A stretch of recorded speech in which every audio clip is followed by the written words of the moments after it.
York's own homemade, homecoming, home run, Shakur Stevenson. Somebody threw the pillow in there. Disrespectful.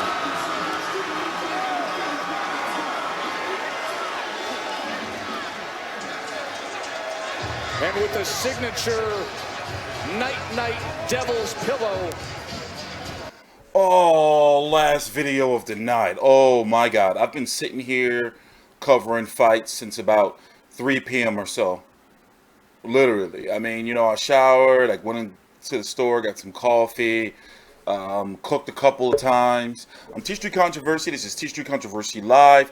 You know, Andre Ward is one of the managers along with Jay Prince of Shakur Stevenson. And yet he's doing commentary. Now, the last fight against Christopher Diaz, which was very impressive, by the way. Tonight, I wasn't very impressed because, well, it was an opponent on 8 days' notice. So, you know, we already knew what he was put in there for. It's Shakur Stevenson homecoming fight. You know, his second time headlining, right? And what the Christopher Diaz fight was a headliner. Well, he's headlining a home for this fight. So he was supposed to do what he did, you know?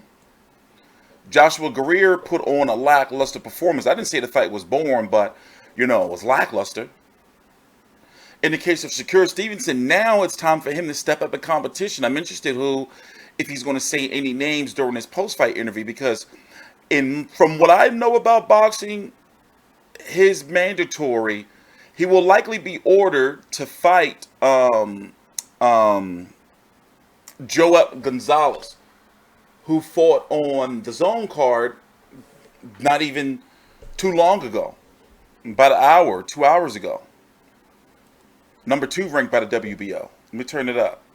He is still undefeated and still the NAB all-featherweight champion, fearless Shakur Stevenson.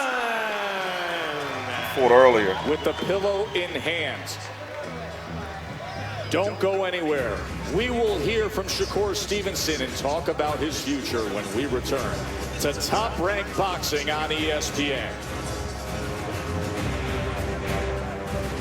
So yeah, you know, showcase fight, you know, but he already had Christopher Diaz. Frank how do you pronounce his name?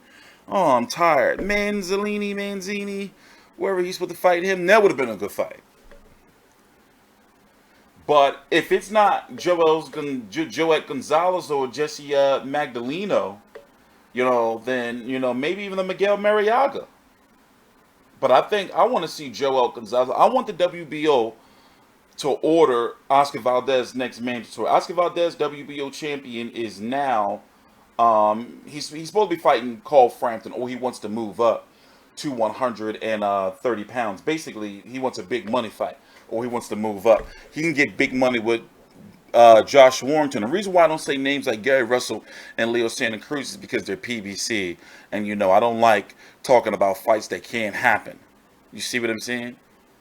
Shakur Stevenson surprised me is ranked number 1 by the WBA. I'm shocked. And I wouldn't be surprised if the WBA ordered him to fight Kanju. Number 3 by the... he's ranked. He's in the deep end. WBC, well, I don't see him anywhere by the WBC.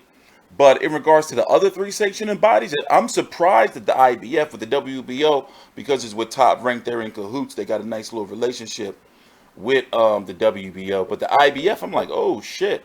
And I was wondering, because I saw them put that IBF belt on them. And I think because the IBF is based out of Jersey, I think that's Darnell Peoples, the president of the WBA. It was Darrell Peoples of the IBF. The president of the WBA is Alberto Mendoza. WBC, Mauricio Suleiman. WBO, Paco Valsereal, who's Puerto Rican, I think. Or is he Venezuelan? Or Dominican or Cuban. I think he's Puerto Rican. So, there's a 126-pound division. Gary Russell wins Leo Santa Cruz. He fought Kiko Martinez in his last fight. And then we saw him taking pictures with Eddie Hearn, you know, flirting. You know, that could be coming as a surprise announcement.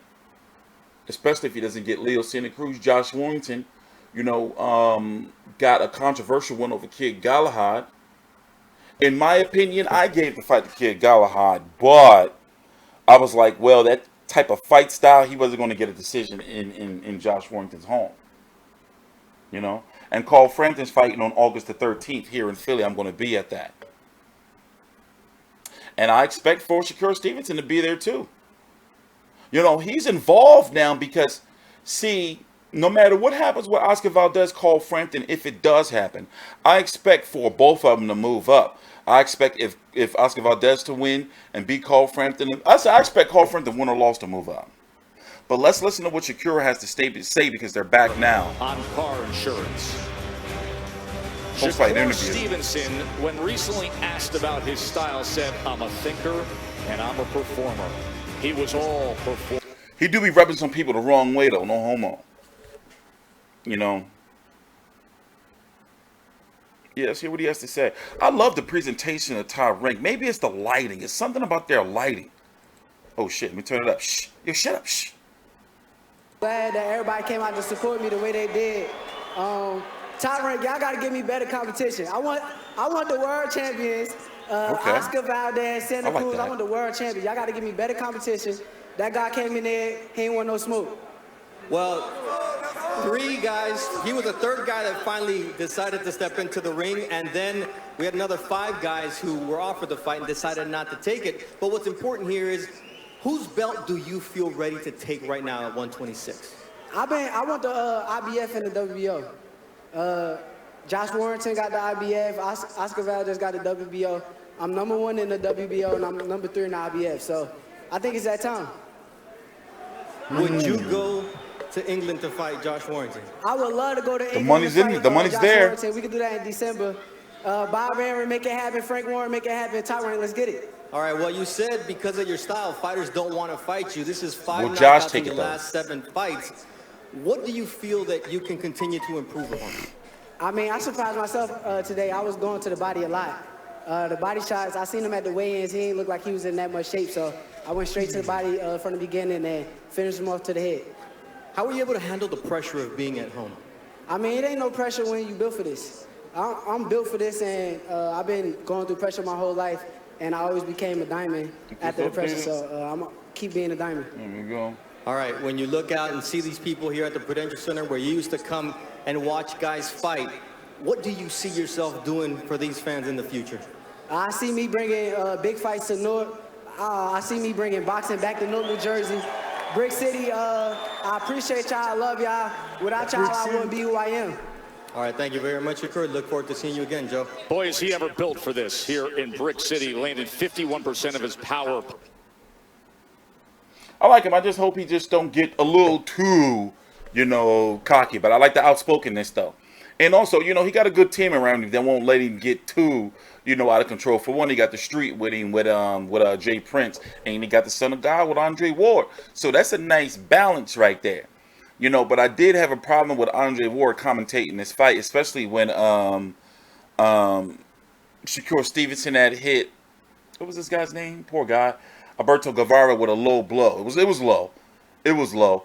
And Andre Ward just was silent. You heard Timothy Bradley like, well, yeah, I don't know. But it was a little conflict of interest a little bit. Because I remember the Christopher Diaz fight, he wasn't doing the full commentary. He was like up there with Max Kellerman, right? And just chiming in. But whatever. Tomato, tomato. Shout out to Shakur Stevenson. I don't know about the Josh Warrington fight, but and then again, but with the Jouet Gonzalez fight, there's a political thing right there with Jouet being Golden Boy. Even though ESPN and Golden Boy in his own work together, the point I'm trying to make is, what fight would be easier to make? Jesse Magdaleno, if he would take it. Carl Frampton, I don't know. Josh Warrington, I mean, he is, but with the way the IBF works is they're going to order him to fight somebody to be in a mandatory. Same thing with the WBO. They're going to order him to fight one of these guys. Maybe a Jack Tapora. He just fought recently, right? What did I watch you fight? What card was this? Oh, I didn't cover this. Oh, yeah, I did watch this. I didn't watch the whole card, though. Oh, yeah. On TstreeT Controversy, this is TstreeT Controversy Live with FightView360.com. Please subscribe.